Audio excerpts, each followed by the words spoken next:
কোরআনের পাতায় পাতায় যে সমস্ত মেয়েদের দৃষ্টান্ত কিছু কিছু আলোচনা করা হয়েছে,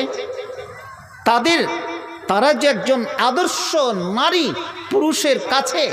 পুরুষের কাছে একটা মেয়ে তার স্ত্রী অর্ধাঙ্গিনী আদর্শ হিসাবে যদি প্রতিষ্ঠিত হয়, তাহলে পুরুষ কতখানি লাভবান হতে পারে এবং সমাজটা, পরিবারটা কতখানি উন্নত মানের হতে পারে। কয়েকটা টিপস আপনাদের কাছে আমি আলোচনা করছি।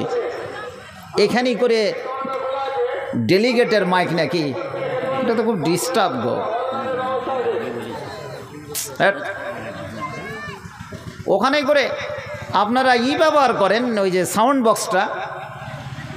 যা হোক প্রিয় ভাইরা আমার, স্বামী স্ত্রীর জীবন, নরনারীর জীবন এক অপরের পরিপূরক নয়, এক অপরের বন্ধু বান্ধবী, এটাই সঠিক কথা। এটা শুরু থেকে নিয়ে আদম থেকে নিয়ে এ পর্যন্ত কিয়ামত পর্যন্ত যত আমরা জীবনযাপন করব, স্বামী স্ত্রী সমস্ত জায়গাটাতে কিন্তু এক অপরের বন্ধু কিংবা বান্ধবী। কেউ কাউরি পরিপূরক নয়, পরিপূরক, কিন্তু কেউ কাউরি প্রতিবন্ধী নয় বা কেউ প্রতিদ্বন্দ্বী নয়। কথাটি মনে রাখতে হবে প্রিয় ভাইরা আমার। এই কোরআন মাজিদের পাতাগুলো যদি আমরা খুলি, তাহলে 25টা নবীর আমরা উল্লেখ পাবো। কটা নবীর? 25 জন। এ কথাটি এবছর বললাম, কিন্তু সামনে বছর যদি মতিলালে এসে জিজ্ঞেস করি যে কোরআন মাজিদে কটা নবীর কথা উল্লেখ করা হয়েছে, আশা করি কেউ করবে না, বলবে না। বলতে পারলেও হয়তো কিন্তু বলবে না। কখন বলবে? ডেলিগেট যদি ফ্রি হয়, তাহলে খেয়ে দেওয়ার পরে হয়তো কি বলে দিতে পারে, কিন্তু ফ্রির মাল তো কোনো কাজে আসে না। অতএব এটাও কিন্তু ফ্রি। 25টা নবীর জিকির হয়েছে কোরআন মাজিদে, কিন্তু কোরআন মাজিদে কেউ পড়তে জানে না। 10%, 5% লোক মতিলালে নেই। এই কথাটি আমার যদি বাস্তব সত্য না হয়, তাহলে এখানে করে যেটি জালসা শুনতে এসেছে, যেটি আল্লাহর খ্যাপা বসে আছে, কেন যেটি বসে আছে জানি না। এত বড় ধল চলছে বিভিন্ন জায়গাতে। দেখুন, এই যে এদিকে ছেলে এদিকে মেয়ে যে টাপাটাপি করছে, আপনারা কেন এখানে বসে আছেন? কি পাবেন? প্রিয় ভাইরা আমার, তাহলে কোরআন মাজিদ যদি পড়তেও না জানি, কমসে কম আলেমের কিছু কথা শোনার জন্য এখানে করে এসে বসেছি। বলুন আলহামদুলিল্লাহ, সকলে পড়ুন আলহামদুলিল্লাহ। এই লোকটি কিছুক্ষণের জন্য আমরা ভালো, অন্তত পক্ষে ওই জিলেবি ফুচকার দোকান থেকে। প্রিয় ভাইরা আমার, তো 25টা নবীর জিকির এখানে করে আছে, তার সঙ্গে সঙ্গে কিছু কিছু মেয়েদের কিছুটা সংক্ষিপ্ত আলোচনা করেছে প্রয়োজন বিশেষে আমাদেরকে শিক্ষা দেওয়ার জন্য। এটা প্রায় 1500 বছরকার আগেকার কথা। যেমন কিছু ভালো মেয়েদের কথা জিকির করা হয়েছে, কিছু খারাপের জিকির করা হয়েছে। সমাজে যেমন ভালো থাকে, সমাজে যেমন খারাপ থাকে, দুই রকমেরই কথা আছে। আমরা যদি দেখি, দ্বিতীয় আদম হজরতে নূহ আলাইহিস সালাতুস সালাম, তারও জিকির, তার নামে একটা সূরা আছে, সূরা নূহ। বিভিন্ন জায়গাতে বর্ণনা করেছে এই সূরা নূর, এই হজরতে নূর একটা স্ত্রীর নাম, একজন স্ত্রী এখানে করে লিখিয়ে দিবে, এখানে লিখিয়ে দিবে, কেউ বসে ওখানে দিবে। হজরতে নূহের স্ত্রী, তিনি 950 বছর ধরে ইবাদত বান্দিগি দাওয়াতের কাজ করেছেন। 80-82 জনটা লোক তার দাওয়াতে অংশগ্রহণ করে তার উপরে ঈমান এনেছে। এমনকি তার স্ত্রীও তার উপরে ঈমান আনেনি। 950 বছর কেটে গেছে। আদমের যদি 1000 বছর হয়, 50 বছর কম ছিল দ্বিতীয় আদম, তাকে বলে হজরতে নূহ, তার স্ত্রী তার উপরে ঈমান আনেনি।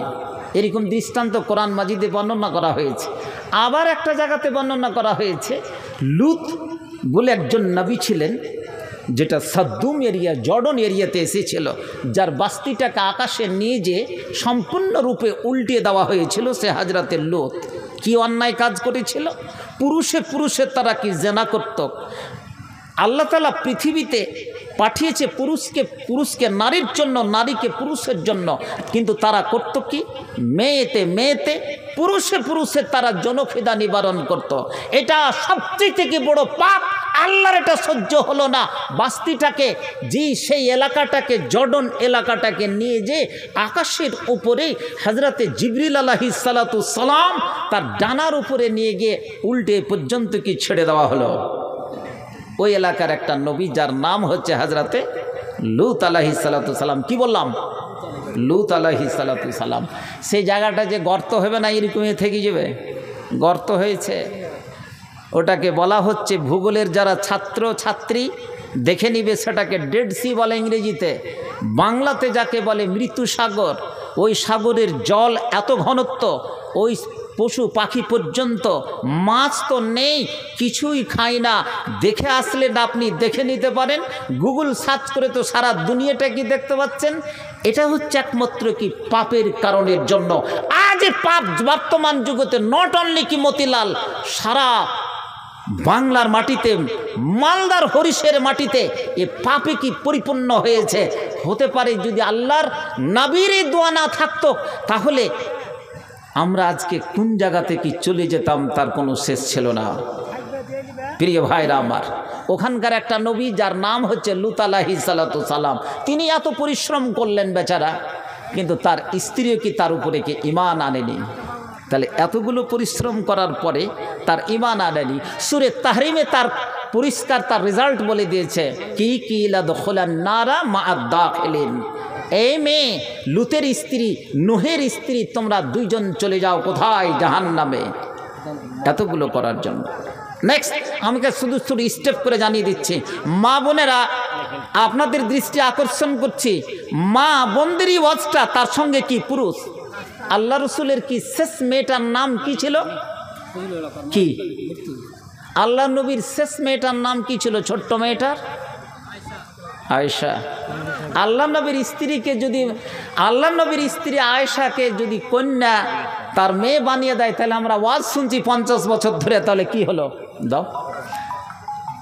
আল্লাহ নবীর সবচেয়ে প্রিয়তমা অর্ধাঙ্গিনী হলেন আয়েশা, আর আল্লাহর নবীর সবচেয়ে প্রিয়তমা লাডলি বেটির নাম হচ্ছে কি? হযরতে ফাতেমা রাদিয়াল্লাহু তাআলা আনহা।